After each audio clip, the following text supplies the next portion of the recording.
Denny Avdia. Oh, it's nice to have you back, Denny. Comes back tonight and wastes no time getting right back to his normal self, putting together one heck of a performance as the Blazers grab a 117 to 110 victory over the Sacramento Kings. Welcome in to the fifth quarter. I'm your host, Chris Burkhardt. If you'd like to join the conversation tonight, all you got to do is head on over to youtube.com, type in Rip City Radio. You can grab your phone, dial 503-248-0620, or send us a text, 88528, where, the quarterback, says Timmy in the chat. This isn't the iHeart studio. Of course it's not. This is the new look studio in Casa de Burkhardt that I'm trying to set up. We fixed some audio stuff. It's got to decorate a little bit, but see the light? It says we're live, because we are right now breaking down the Blazers versus Kings victory. Blazers improved to 500 for the first time since they were 6-6 early in the season, and also keep in mind that means right now, through as the team sits at 22-22, Thiago Splitter is doing pretty darn good as a coach. Let's just put it that way, because he's 22-21 as a coach. Isn't that nice?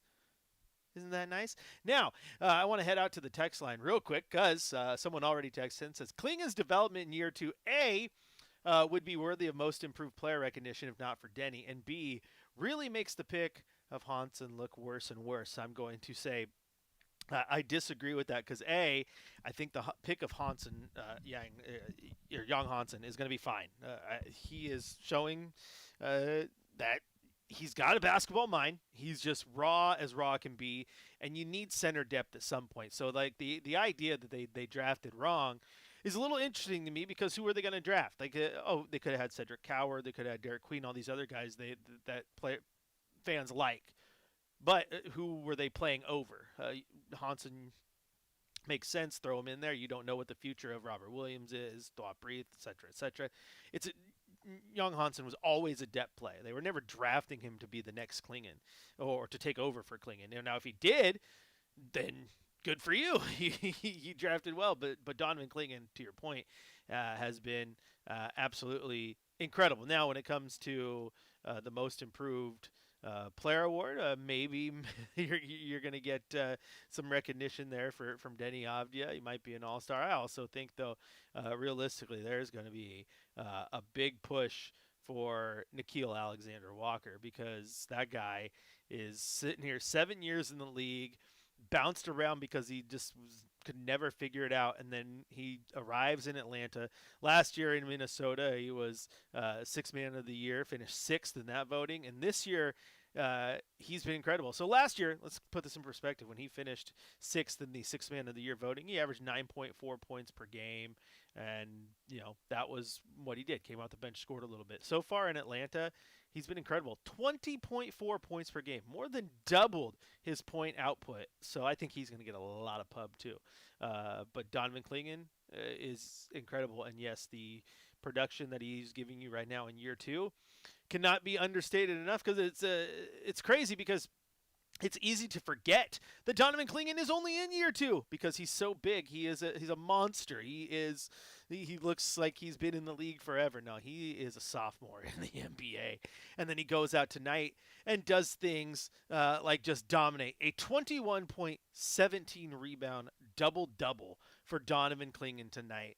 And yeah, this game is one of the it's not the best win of the season, but I think it's one of the better ones, because the way the team was able to do what they need to do late to make those clutch plays to hold on to the lead, but really the fact that it was Denny's first game back, so it could have been the wheels falling off as he's acclimating himself back to the lineup after missing 3 games, and you were without Robert Williams, Drew Holiday, and Jeremy Grant, who have all been huge in recent wins and had been back in the lineup. So you lose 3 guys, you get Denny back, you don't know what he's going to look like. He goes out there and doesn't skip a beat. And I'll tell you what, like the Denny, with the way he's playing this year, you sit there and you miss the games and you're like, okay, hopefully he comes in, he looks good. Maybe there was no debate. Like, this was the Denny you would expect to see. He was absolutely incredible tonight. He was 2 rebounds and 2 assists shy from another triple double. Denny is on a whole nother level and clearly an all-star caliber player in this league, and that's pretty impressive. Now, taking a look just how this game, panned out for everyone. Portland won the points in the paint battle. 62 to 50. Second chance points, 23 to 12 in favor of your Trailblazers. So again, those offensive rebounds coming in handy, and the turnovers. Blazers once again. I'm going to hammer this one home, and they were under their season average for turnovers. 15 turnovers tonight. Points off turnovers was 28 to 24 in favor of Portland. Personal fouls, 26 personal fouls for the Sacramento Kings to just 18 of your Portland Trailblazers. Now, taking a look at the individual box scores, DeMar DeRozan had 14 points, 7 assists. For the Kings, 23 points, 7 assists, 3 rebounds for Russell Westbrook, 18 points for Zach LaVine. Malik Monk had 23, 12 points from Dylan Cardwell. Domantas Sabonis had 8 points, 8 rebounds in 20 minutes of action as he's getting back in to game shape after missing some time there. He was just welcomed back to the lineup when they played the Wizards. So Blazers able to hold him in check, which was nice. On the Blazers side of things, just a great game. 17 points, 3 rebounds, 2 assists, and a block shot for Tumani Kamara, even better. 7 of 7 from the floor, 1 of 1 from beyond the arc, 2 of 2 from the free throw stripe. Didn't miss a shot. 8 points from Sidi Sissoko, as we mentioned earlier. 21 points, 17 rebounds from Donovan Clingan. 27 points from Shaden Sharp to lead all scorers.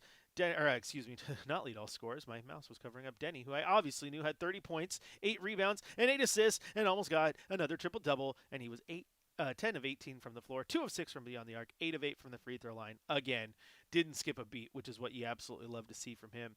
And then Ryan Rupert didn't do much, but he still played well. Like, that's what I'm loving about Ryan right now. His box score, just 4 points, 6 rebounds, but he's doing everything he needed to do. And then Caleb Love is another one. He just had 6 points tonight. Granted, I think everyone else was scoring, so he didn't have to shoulder too much of that load, which was nice. I don't think this was an indictment on him. But he was still a plus 14 while he was on the floor, and that's definitely nice to see. Again, plus minus is not the end-all, be-all of how a game went and was played, but still something to look at because it does tell part of the story. So there you go. Blazers win 117 to 110. Kind of dominated their way through this one. Late, the Sacramento Kings tried to make a run, but I got to give Blazers credit for stepping on them a little bit and flexing, and that's what they needed to do in this game. And I thought, like I said, it's not the best win of the season, but I do got to give them credit for getting that win, considering all those players that were last-second scratches and say, no, they're not playing. And, you go out there, you take care of business. Now, as Robert says in the YouTube chat, officially more wins than 23-24. That is right. Think about where you're sitting right now, because you pop up to 500. You're 22 and 22. And in 23-24, as Robert pointed out, you were 21 and 61. Things are getting a little bit better right now. Last year, 36 and 46, and that's beating that's still in play. Right now, they're playing 500 ball. They're on pace to be what I thought they would be, which is 41 and 41. I don't know exactly where they're going to go. I think they keep playing like this. They're going to win more than they lose down the stretch. That is for sure, and that's incredible to see because they've been playing so well, and I thought this was another indication of that. When you can lose some players, you get another guy back, and you just don't skip a beat. You just keep playing good basketball. Tiago Splitter's got these guys playing the right brand. Hassel, the Hoff says, Young sucks. Is he ever going to be good? I don't understand, and I defended him earlier, Hassel the Hoff, but he's raw. And if he, like you said, what if he sucks 3 years from now? If he sucks 3 years from now, then he sucks 3 years from now. And you figure that out and all that. But I'm just not worried about what he looks like right now. There was a conversation last year that people were saying Donovan Clingan looked terrible. He's not an NBA starter. He can't get his conditioning up. He's this, he's that. Look what he is in year 2. I don't think anyone is delusional thinking that Young Hansen is the next Nikola Jokic. Yes, they called him Chinese Jokic, but go watch what he does in the G League. It's clear that the talent's there. He's too talented for the G League. He has great games every time he's there. When he gets to the NBA right now, the jump is just a little too much, but the talent level is sound. Like the brain is sound, and figuring it all out at the NBA level is the hardest part for a big man, and there's a lot working against him. Language barrier, all that jazz. And so yeah, I think what he's going to be like in 3 years has no like bearing on how I feel about him right now. Hindsight is always 2020 in the fact that you can say, oh, you could add this player, you could add that player, but Hansen doesn't hurt Donovan Clingan at all. It doesn't impact too much of your rotation. All those other guys you could have had probably weren't seeing the floor over who you had currently on the lineup. Would have been nice to have Cedric Howard or Derek Queen, who's been great. Yeah, I get that, but again, that's all in hindsight. Hansen is just he's as raw can get, raw as raw can get, man. But again, there's other guys who have been like that too and are starting to look good. I mean, look what Rupert's doing right now. He's looking like a decent basketball player. It's been a long time coming for it. So that I would I just wouldn't worry about it. Is my point. I get what we're talking about. I just wouldn't worry about it. At least not me. Exactly. Bruce says you got to give him some time, and he's not getting a ton of minutes too. I mean, he's basically the only time we're seeing him on these large chunks is when Robert Williams isn't playing on the second nights of the back-to-back. So then you're kind of guaranteed to see some minutes, and he's had some good moments. The bad outweighs some of the good, but again, I think you got to understand what you're getting with him. Bruce, Blazer fan in the Philippines. Good afternoon. Good afternoon, Bruce. Man, we had Hawaii the other day. Now we have the Philippines, which is where my family was located before they got to Hawaii, before they emigrated over for the plantation trade. So shout out to going back to the homeland again tonight. That is awesome. Go Philippines. Now I need to get back there one day. That'd be awesome. Let's see. Kobe does ask here, hey, Chris, do you think Denny can be a one with a one like a Tatum and Brown, or better or worse? Also, I feel like Denny plays the most like LeBron in the league, and hopefully maybe Sharp can be Wade. I get what you're saying there, because, the 1A, 1B type thing. One thing that we got to see play out here is just who's going to be the 1B. I still like Shaden Sharp. You got to remember next year you're going to get Damian Lillard back, and nobody knows what version of Damian Lillard we're getting. I mean, maybe you get a version of Damian Lillard that is doing what Steph Curry is doing right now, where Steph Curry is still clearly a 1A on his team and would go be the 1A on any team. He's phenomenal. So maybe that's the version of Dame you get. If you get a shadow of Dame but can still shoot that ball and command gravity, that's going to be all we'll cross the bridge when we get there type stuff. But I think it's really clear right now that Denny is becoming the face of this franchise moving forward. And I say that loosely, and because I do think it's going to be Damian Lillard's franchise when he comes back, because he's Damian Lillard. I think it's until he rides into the sunset or doesn't wear a Blazer jersey. Hopefully that doesn't happen again. It's his team just because he's Dame, but Denny is solidifying his name as an all-star right now, which is where you got to look at Dame and know that Dame is just salivating at the chance to go play with this guy next year, because I think Danny's gotten to the point where he can make people around him better. You've also seen a little bit how he plays next to Jeremy and Drew, guys who like the ball in their hands, and it all works out. It all works out. So, yeah, it's a good question. And if Danny can continue to develop into a Tatum Brown type, or like you said, a LeBron, where he can do, like, he's no one's LeBron, but I get what you're saying, and the fact that he can do so many things. Like, if anything, Denny plays like a Luka or a Jokic, just obviously different builds and slightly different strengths and how they use them, but in the idea that they can do all the things you need them to do: defense, rebound, assist, shoot the ball. And I did think Lamar Hurd made a good observation on the broadcast tonight as well, saying that Denny has been so good on the offensive side of the ball and so good filling up these stat sheets that I think it gets lost on people that he's actually decent on that defensive side of the ball as well. Makes good plays, forces other teams and players into mistakes. So Denny is great, and for him to come back and play like that tonight, it kind of shows you that, yeah, this is who he is moving forward. and it's awesome to see. That's what else we got. Robert says the stat assumes they beat no one better than their record. What is that? What are we talking about? Oh, if they beat every team that is currently worse than them on their schedule, they go 42-40. Okay, I see what you're saying. And well, I'll take that. I'll take that through the air because then my prediction was pretty close, and being above 500 would be great. You're going to lose the teams you shouldn't lose, but then you're probably going to beat teams that you shouldn't. We've seen that before. Hello, Oklahoma City in that game back on November 5th. Like, it happens. All I know right now, Robert, is stats aside or whatever the box score says, for the last handful of weeks, this team has been playing really, really good basketball. They've been playing the way that I think fans, and myself included, and Chad and everyone else on the station have wanted this team to play for the last couple of years. I've said forever, even through those tanking seasons, that like losing happens. I will take losing if the team doesn't look like absolute dog do. You know what I'm saying? Like if they look terrible and they're just going through the motions and they get punched in the face, then I get irritated. But when they go lose games, like the one against New York that snapped the 5-game win streak, where I still thought they played a very good basketball game, they just got beat by the Knicks, who got real hot in the late in the fourth. You take that on the chin and you move on. The game against Golden State, I don't think that the team was lazy or didn't show up. I just think they got ran out of the gym real quick and just couldn't get any offense rolling. But they're playing decent is all I'm saying. Out of this last 10 games, you have that one game where they really get ran out of the gym. But even then, I don't think they rolled over. And I like that. Hassel the Hoff says, I don't think Dame is going to miss a beat. It seems like a guy who will come back, come back strong. And if Dame doesn't miss a beat, then you're cooking with gas, so to speak. The flame is hot and you're ready to go. And that's a good thing.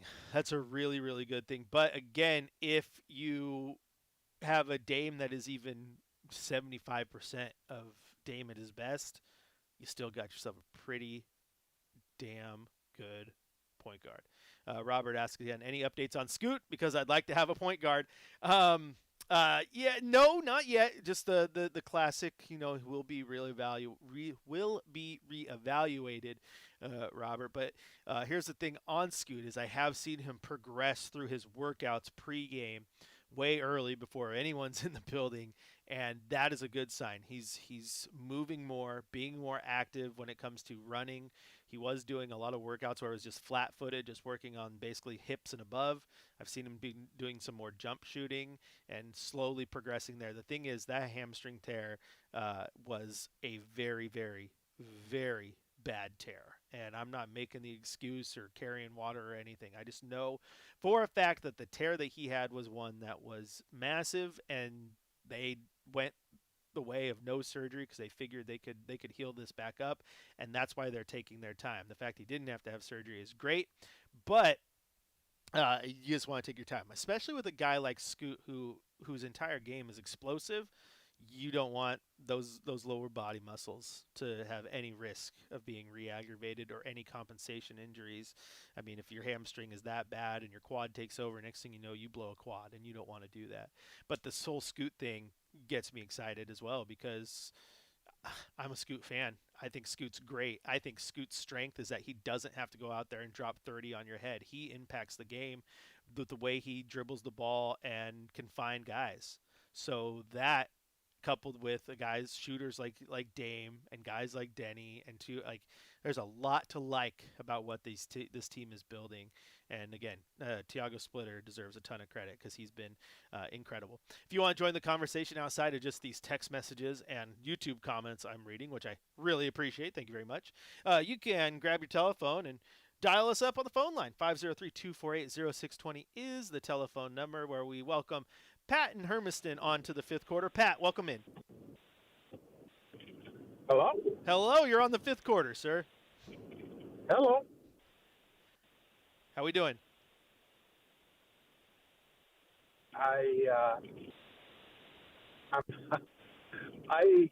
There you are. How you doing? This is Pat from Hermiston. All right, what do you got for us? 2 points, basically. All right. Okay, so one of the stats that they mentioned, we've won 13 of the last 19 games. And that was the stretch we were missing Drew, we're missing Grant. And it was a pretty rough stretch, some tough teams. So if you extrapolate that we could win 2 of 3 games going forward, that would put us at 47 games. And I don't think that's a pretty high bar, but I don't think it's unreasonable because my understanding is last this season's supposed to be a lot easier. We'll have more players back. And I would think that would get us around the 6th or maybe even the 5th seed. And I think the importance of that is to give these guys some meaningful playoff games. That's really going to be important for our growth going forward. The second point I want to make was I think we're really missing Murray right now. I love Hansen, and I love the prospect of Hansen, but my word, there was Klingen's doing an incredible job rebounding, but he needs some help. There was too many times that Sacramento got 2 and 3 chances on the offense at the end. So I think for right now, when Rob Williams isn't available, Murray really could help that quite a bit. All right. Well, Pat, thank you for the call. A couple things here. I don't know how much they're missing Chris Murray. Chris Murray is he's been good on the defensive glass at times, but I think that he is being passed in that rotation by definitely City Sissoko, Caleb Love, and you have an argument for Ryan Rupert. I think in these games it's a little surprising. Like I said, the whole Young Hansen thing. Get out there with Dwap Reith a little more, see what you can do, mix your lineups up. There's a lot of people out, but I do get what you're laying down with Murray. Now, the 46 win thing, if they get there, that's amazing. That's absolutely amazing. That's way out kicking what anyone thought they would get to. I still think they're a 41 and 41 team. You are right. The schedule is going to get a lot easier moving forward. Again, they still have 2 games against the Wizards, the Hornets, the Nets, the Pacers. Those are the 4 worst teams in the Eastern Conference.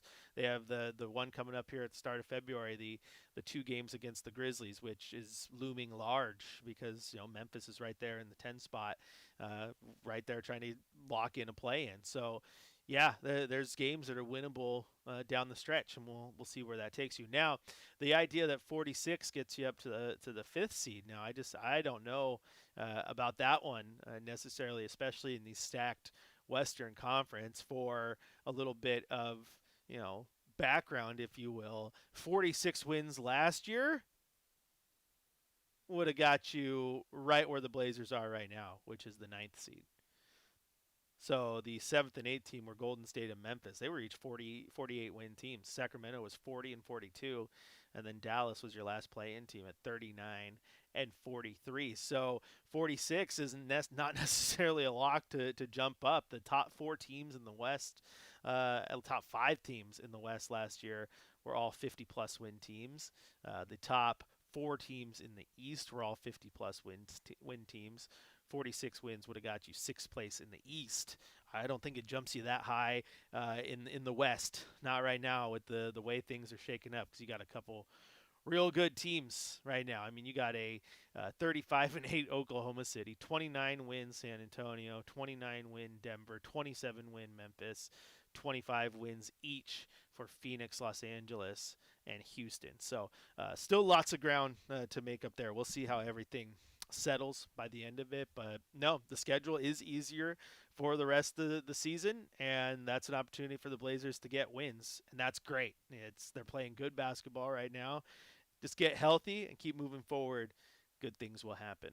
This is the 5th quarter. I'm your host, Chris Burkhardt. We're going to take a quick little break. When we come back, we're going to hit you with our drive of the night, shot of the night. Still have a coach's corner and a game ball to hand out, all right here on your home of the Blazers, Rip City Radio 620.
For the fifth quarter drive of the night on your home of the Portland Trailblazers, 620 Rip City Radio. Now we head to Avdia.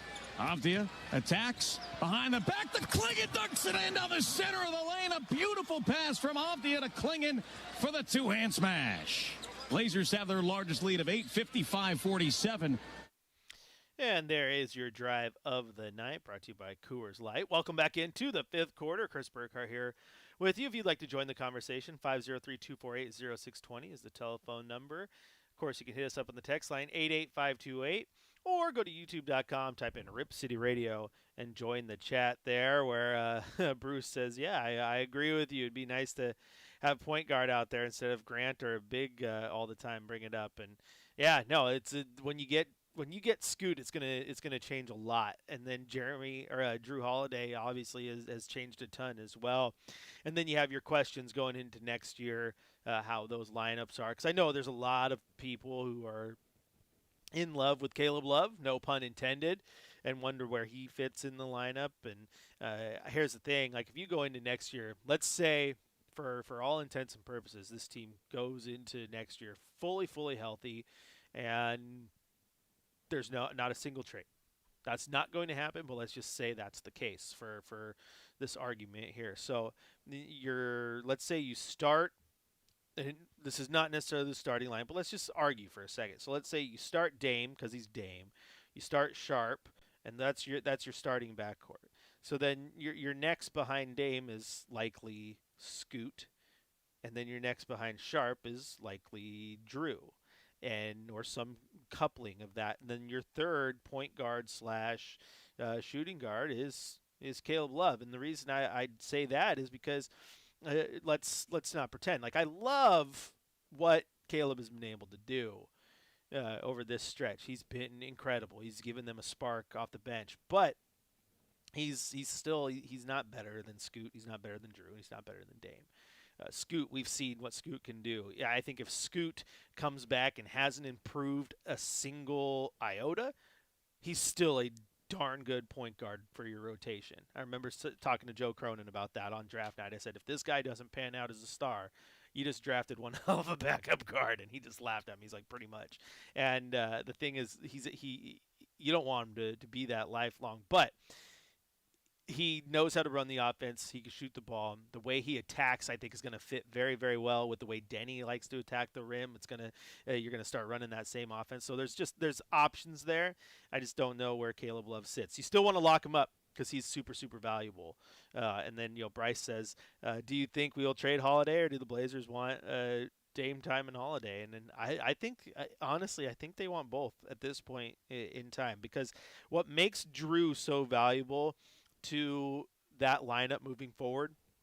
And again, Bruce, let's just argue for the sake here and say that Dame is Dame, so Dame's starting, Sharp is Sharp, so Sharp's your starting two guard. What makes Drew so valuable is his ability to play both point guard and shooting guard seamlessly. Now, Scoot is 100% a point guard, and Caleb Love, I would argue, is about 90% a shooting guard, and that 10% that is a point guard is the 10% that he's been forced to play this stretch right now with everybody hurt. And he's gotten better at that for sure. And then if you do have Scoot and you develop him, then maybe you end up getting to the point where the things shift, and Scoot's your starting guard, and 3 years from now, Dame is riding on the bench coming in and still playing big minutes, but riding off into the sunset. So those things matter. That's why I wouldn't get rid of Scoot. If people talk about trading him because he hasn't played, no, let him get healthy. I wouldn't get rid of him at all. I still think he's going to be really, really good. The question does become what the team does with Drew Holiday, though, because I really do believe there's value in Drew because of his ability to play both of those spots. Because, should you have an injury or you need someone to start in that lineup, you can throw him in at shooting guard, you can throw him in at point guard, and you'll be good to go. So there's value there. Jeremy Grant, the value in him is he's a good scorer, but I just don't know if he's as versatile as Drew Holiday. And then you have Robert Williams, who's going to be a trade commodity. But that's an expiring contract and the injury stuff. I think Portland's managed him well. Maybe he looks at Portland and says, "Hey, I like the way we play. I like my role, and I want to be here. Give me another 10 mil a year." I'll tell you this: even if he has to deal with injuries here and there, I think Robert Williams is worth every cent of 10 million, and they manage him very, very well. And what I love about Robert Williams is the fact that he's basically been a career backup center. I think he's talented enough to be a starter. You've seen it on nights when Klingon can't go. But he loves, just fits the role. Jumps into it, owns it, and that's his role. The rotation big who comes in and makes the most out of his 15 minutes a night. Like, what's not to love about that? And as you talk about all these guys, too, I mean, you still have the biggest question. Honestly, I think the biggest question on this roster is probably Matisse Thybulle. Because do you waive him? Do you trade him? Does he have any trade value? Because he has not played.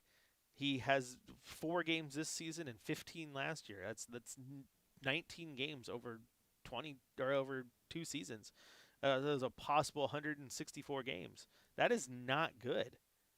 That is not good. So does he have trade value? And the answer is probably no.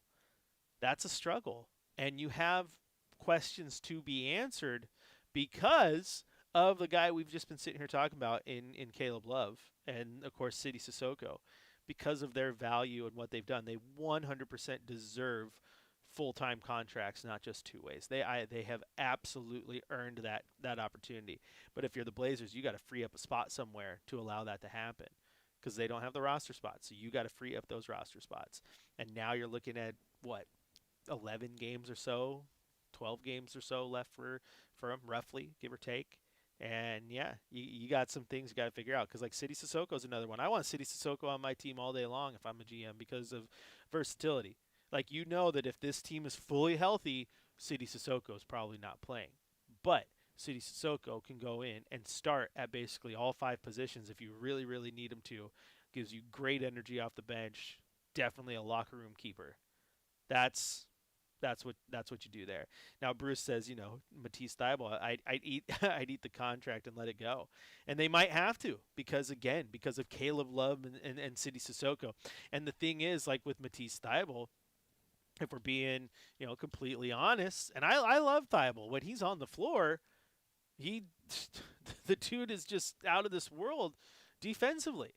But again, that's when he's on the floor. Like I said, he played 15 games last year and 4 games this year. The injury bug is just biting him in the rear end, and that's not good. And so that value tanks, and you have to find a way to free up roster spots for some guys that you have on this roster right now that are really, really good. And then you have the player option, which Matisse picked up, but that's an expiring deal. He goes into free agency next year. So maybe there's a little value in that, a team looking to cut a little cash heading into free agency. Maybe you can trade him for, again, second-round pick or whatever, but you got to free up some spots at some point because Caleb Love and City Sissoko have been too good. They've been too good. They've earned every single opportunity to be a part of this team moving forward. Lots of questions. These are great questions, Bruce. I like doing this dive down the roster. But all I know is next year, let's just, again, if we're just throwing stuff at the wall, you give me Dame, and you give me Sharp, and you give me Denny, and you give me 2, and you give me DC next year. I like that lineup a lot. You give me Drew off the bench. You give me Scoot off the bench. You give me Rob Will because they find a way to lock him back in. Now I'm just living my pipe dreams here, but I like what they can do is the point here. There's nice times ahead, and if they keep playing this way is the key because right now the way this team's been playing has been incredible. Win or lose, they've had one stinker of a game over their last 10 or so, and they've found ways to win. I mean, the Golden State game was the stinker. But the loss against Oklahoma City, I'm like, okay, it's Oklahoma City. Who wants to take it to you after that one loss they had earlier in the year? They're not going to let that happen. But you get a win over Boston. You get a good win over Dallas that you needed. You get a win over New Orleans and San Antonio. Then you go Utah, and then you beat Houston twice, which is huge. Huge. You lose to the Knicks, but thought you played a hell of a game. And then you get the stinker against Golden State, but then you bounce back with wins over Atlanta, Los Angeles, and Sacramento for another 3-game win streak. 3 days off, and then you get to face Miami on Thursday. So things are looking up. Things are looking up. Now back to Matisse. Bruce says, I think that's why Philly traded him to the Blazers, because of the injury bug. And yeah, it's when you can't stay healthy, it starts to bite you a little bit. And I hate that because I love Matisse Thybulle. That guy's fun as hell to watch, especially on the defensive side of the ball. And we've seen the impact, like last year when he comes in late in the year, wins the first game back with that late game block against Toronto. He impacts the game. But as people say, the greatest ability is availability, and he just hasn't been available very much. So he's going to be someone who's probably going to be considered when it comes to trades, or outright just, hey, we'll take the ding on this contract so we can lock up Love and Sissoko for a few more seasons, because that definitely needs to happen. This is the fifth quarter. I'm your host, Chris Burkhardt. You can follow me on social at Chris J. Burkhardt on Instagram, Twitter, Blue Sky, whatever you are using. If you want to join the conversation, 503-248-0620 is the telephone number. And, of course, you go to youtube.com, type in Rip City Radio, or hit us up on the text line, 88528. We're going to take a quick break. When we come back, we're going to head to the Coach's Corner, hear from head coach Tiago Splitter, hand out a game ball, and then get out of here. I'm been so tired after this recent stretch of games, I might sleep until game day on Thursday, my man, because, oh, boy, it's nice to get a little bit of a break here in the schedule. These guys are going to get healthy and ready to go. All right, we're going to take a quick break, but before we do, it's time for your shot of the night. Live from the Coors Light Studios, Coors Light, Mountain Cold Refreshment. Choose chill. Time for the fifth quarter shot of the night on your home of the Portland Trailblazers, 620 Rip City Radio. Blazers by one. Avdia up top. Works in front of Reno. Back and forth. Takes a three-pointer. Yes. 20 points in the half for Denny Avdia.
Welcome back into the fifth quarter. Chris Burkhardt here with you. I got a couple questions on the YouTube chat. Next year, whose team is this, Dames or Denny's?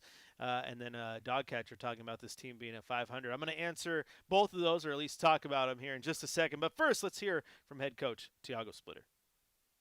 There, by protecting the rim the whole night, changing shots, rebounding, scoring under the rim. Every night he's more confident. Free throws, 8 for 8, so hell of a game for DC. Shaden obviously picking up those 3 fouls early on in the game really seems like he was able to shake that off and have a really productive second half. Yeah, I mean, again, one of the guys that are extremely important for us to create offense and score. Got 27, I think. Yeah. And just reading the game, they were also blitzing him, and we trying to create offense out of it. DC was good also catching that, short roll and being our point guard there for some moments. So the whole team did a brilliant effort to win in a back-to-back where a lot of guys played minutes yesterday and tonight. So I'm happy with that one. You did just kind of mention it with the Lakers, but it seems like you guys have really improved in terms of getting a lead and then holding a lead. How would you say that that's maybe improved since the first month of the season, where it seemed like that would go the other direction a lot of times? Yeah, I think we're taking care of the ball better, especially those moments. And then we get to know better our personnel and how to, find shots and how to get to the free throw line, and defense, how to balance the personnel that we have. And so it takes some time, and for the staff, for the coaches, and for the players to figure out their role in the team. And I think now we are more mature in that way and just finish the games better and hold that, little cushion that we get in the game. You had all 3 of your three-way players played minutes tonight, and important minutes too. It seems like they've done a really good job this year of staying ready. How would you assess the way that your two-way guys have played this year? I mean, honestly, they playing every night, and they getting a lot of responsibility. Javante, of course, is the one that's playing last, but tonight I think it was his best game with us. He was solid on defense, on offense, took the right shots, and so, like I said, these guys are growing every night. Who is the MVP tonight for the Trailblazers? It's time for Game Balls on Fifth Quarter, live from the Coors Light Studios. Coors Light, choose chill. Well, I have to give the game ball. This is a tough one because Donovan Clingan had such a good night, 21 points, 17 boards. But if I'm a man of, my word here, it's that I've always given the game ball to the guy who came back from injury. So I guess I got to give it to Denny Avdia. 30 points, 8 rebounds, 8 assists, near 30-point triple-double. And, of course, I'm not, against cutting that ball in half and handing out 2 halves of a game ball, because Donovan Clingan deserves one too. 21 points, 17 boards, absolutely phenomenal. Now, real quick, Dogcatcher says, amazing how despite the many injuries, this team is 500, especially when the season started with the head coach, being arrested.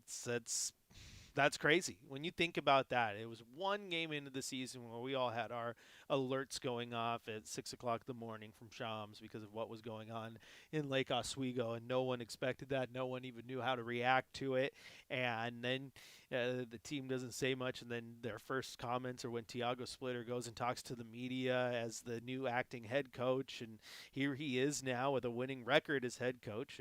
The team is 22-22. That means he's 22-21, which is pretty awesome for Thiago. But as Dogcatcher said, teams with lesser character could have absolutely imploded, and so that's where Thiago deserves some credit, because here's the thing: we can all have our opinion on Chauncey Billups as a coach, but one thing we know is that everybody in that locker room respected him and liked him, and still does. So when that happens, it's on Thiago Splitter to make sure that doesn't get fractured, because you have a lot of guys who just lost their leader, their head coach, and so he did a great job making sure the team was on the right page, still focused, and went out there and got that win against Golden State. And then ever since then, yes, they've had their ups and downs, but for the most part are playing some of the best basketball that they've played in the last few seasons. So that's a huge deal for for Tiago to do that. Huge deal for this team, and you love to see it. Now, Niche Tutoring asks, next year, whose team is this, Dame or Denny? And that is a real interesting question because Denny is absolutely taking over and might be the best player on this team next year. But I think there's also something to be said about Damian Lillard, man. It's a weird feeling. I think it'd be a weird feeling to not have it be his team if he were in uniform, just because it is what it is. And you don't have to be the best player on the team to be the face of the franchise. So I would look at Golden State, for example. Steph Curry was great, is great, will always be great. But when they had Kevin Durant might have been the best player on that team. Well, it wasn't Kevin Durant's team. The Miami Heat, LeBron James was the best player on that team. That wasn't LeBron James' team, though. That was Dwayne Wade's team. So I still think as long as Damian Lillard is here and Damian Lillard is playing at a Damian Lillard level, he's the face of the franchise. Absolutely he is. Doesn't mean Denny isn't 1B and you can go that way and have success. Don't repeat the ills of Dame and LaMarcus Aldridge. But look at Boston, for example. They're Jason Tatum's team and Jaylen Brown's team. Yeah, absolutely for sure. You can have more than one guy be the guy. Back to the Golden State example, it was like Draymond, Clay, and Steph's team. It was a three-man team.